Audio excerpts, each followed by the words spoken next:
Our workout today is going to be a two-part workout.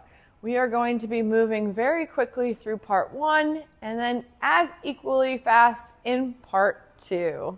Our workout starts off with 4 rounds. It's going to have 8 chest-to-bar pull-ups followed by a 3 by 16 foot shuttle run. Then we go into 8 Russian kettlebell swings, and then we're finishing the round off with 3 more 16-foot shuttle runs. Once we're done with that, we're going to move into the second part where we have 4 rounds of 4 bar muscle ups. Then we have a 3 by 16 shuttle run. We have 4 American kettlebell swings, and then we go ahead and do 3 more 16-foot shuttle runs. Remember, we're going to start with part 1. We're going to finish all of part 1 before we move directly into part 2, and there is no rest in between. So today we're going to go ahead and have those 8 chest-to-bar pull-ups, and then we're going to move into some swings. These kettlebells are going to be on the heavier side, so we have 8 Russian kettlebell swings in part 1, and that means that it's going to be eye level, handles with the eyes.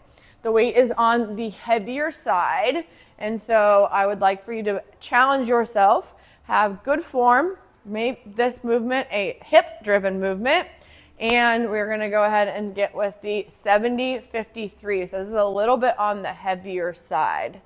All right. Today, if we are scaling the chest-to-bar pull-ups, we can scale to regular pull-ups. We can scale to a single arm ring row. All right. And that is going to be the few scales that we have.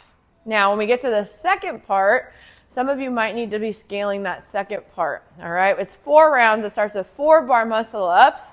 We have that shuttle run where we're going to go down 3 lengths, which is going to leave you on the other side of the floor where you can go ahead and do your American kettlebell swings this time. With those American kettlebell swings, we're going to go all the way up, bottom of the belt, up to the sky. It's just 4, however, it's heavy. So I'd like for you to try to challenge yourself with the weight, but you should not have to break up 4 reps, all right? Now, we talked about the scales already for part 1, more specifically to the chest-to-bar pull-up, but now it's tied to a bar muscle-up. So when we're looking at the scales, I really want you to go ahead and scale across the board. So if you look at the athlete notes in SugarWOD, you can see level 1 is chest-to-bar pull-ups and 2 bar muscle-ups in part 2, all right? We have chest-to-bar pull-ups with 1 bar muscle-up. We have the chest-to-bar pull-ups with 1 bar muscle-up attempt. And it kind of goes down from there.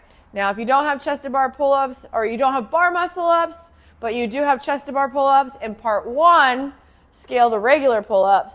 In part 2, scale to chest-to-bar pull-ups. All right?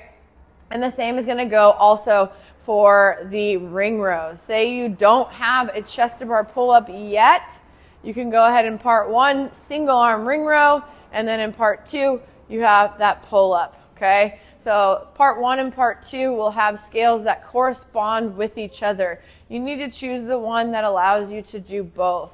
And as you can see in those scales, there are going to be bar muscle up attempts, chest to bar attempts, and pull up attempts, okay? So today, we are all going to be trying some sort of pull in the workout. All right, so take a look at that detailed list. You can see that it's going to say, for instance, pull-up / chest-to-bar pull-ups. Those go together. So part 1, pull-ups. Part 2, chest-to-bar. Get after it. Hammer it. Get going. You got this.